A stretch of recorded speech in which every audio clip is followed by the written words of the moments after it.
there is a crisis going on within the Muslim community. Alhamdulillah Rabbil Alameen. I pray that everyone is well. My sister, this statement that you made is due to your lack of understanding of what religion is. Not just Islam, but what religion is in general. Anyone who believes this statement lacks knowledge of the Islamic religion as well. There is no clash between Islam and the modern world. First, what is the modern world? Alhamdulillah.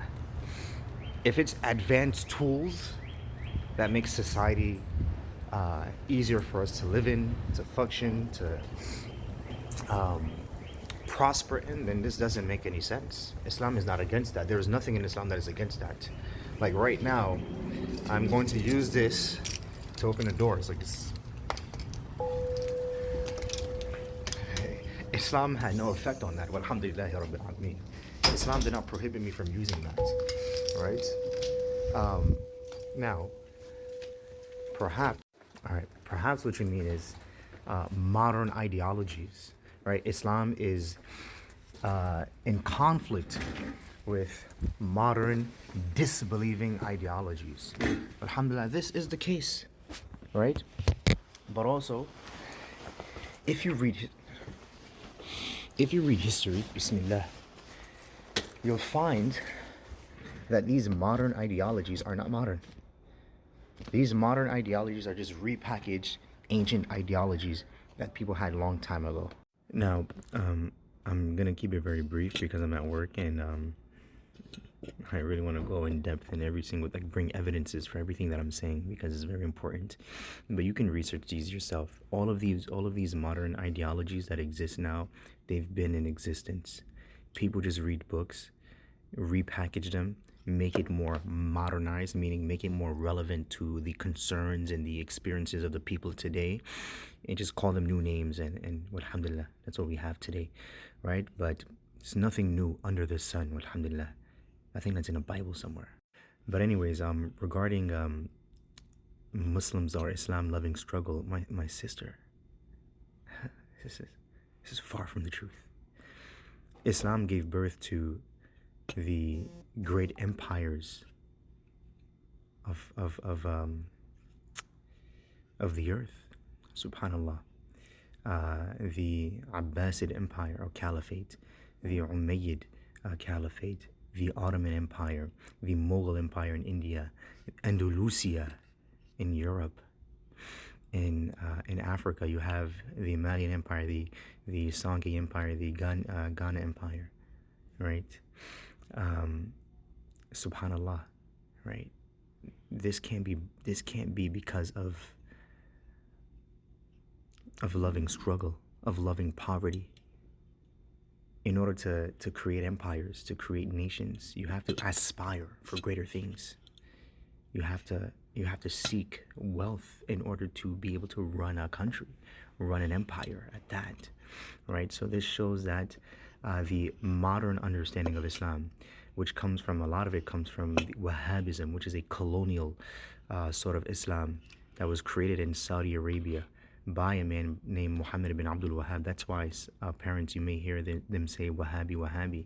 This understanding of Islam is very, very suppressive, and it's a colonial understanding of Islam. It's meant to curtail, if that's the right word, or cut off the Muslims' understanding of the reality of Islam.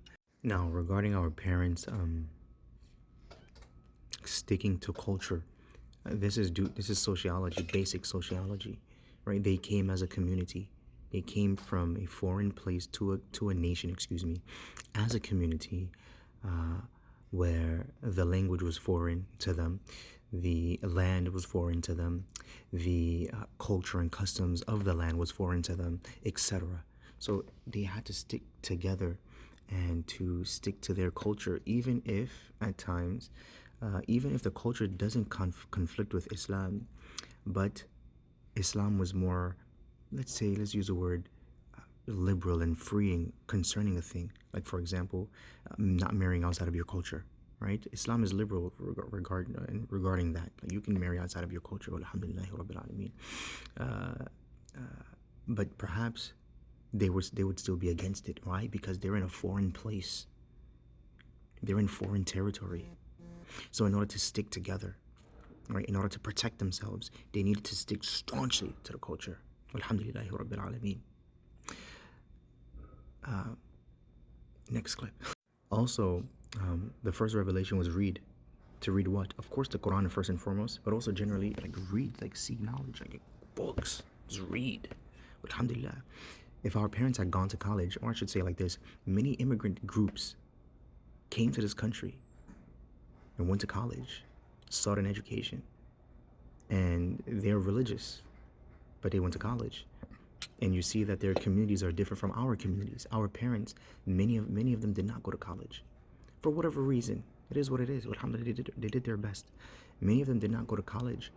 And they just worked to provide for themselves here, their families here, and back home, right? But if they had sought knowledge, then the communities would have been, like the community that we're living in, would have been organized differently.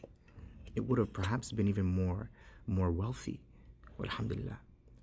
But this is not due to their love of poverty as to why they didn't do that. Allah knows best why they didn't do it. I have my speculations, right? But the point is that Islam promotes growth. Anyways, I'm going to end it here because I got work to do. May Allah increase us in knowledge, wisdom, and understanding. Allahumma ameen. I encourage you, my sister, to learn your religion. Learn your religion. Islam is not incompatible with the modern world. But then at the same time, you have to define your terms. When you say modern world, what do you mean? Do you mean advanced technology? Like, this is an advanced technology. It didn't exist in ancient times, right? It didn't exist in ancient times, right? These are, right, modern technology, right? With the printers, using the printers to print these out. Alhamdulillah, how many Qurans are printed out? Alhamdulillah, Rabbil Alameen, using modern technology. But if you mean modern disbelieving ideologies, then of course we're against that. Alhamdulillah, we can fight it and we can refute it easily, with ease. If you understand your religion, you have to learn it. And as for modern ideas that are not disbelieving, but are for the sake of improving humanity, right? Then alhamdulillah, Islam is not against that. In fact, Muslims should excel in those. Alhamdulillah, be at the forefront. Walhamdulillahi Rabbil Alameen. Peace.